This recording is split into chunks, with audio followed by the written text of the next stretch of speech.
स्पर्श दूर करी दुःखाची सावली।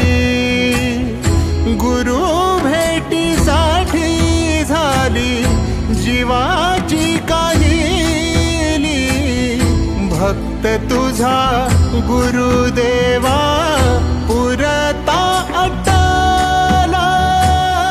भेटला विठ्ठल माझा, भेटला विठ्ठल, भेटला विठ्ठल माझा, भेटला विठ्ठल। गुरु एक तुझी माझा विधाता अचल। गुरु विना सुने सारे विश्व हे सगळे।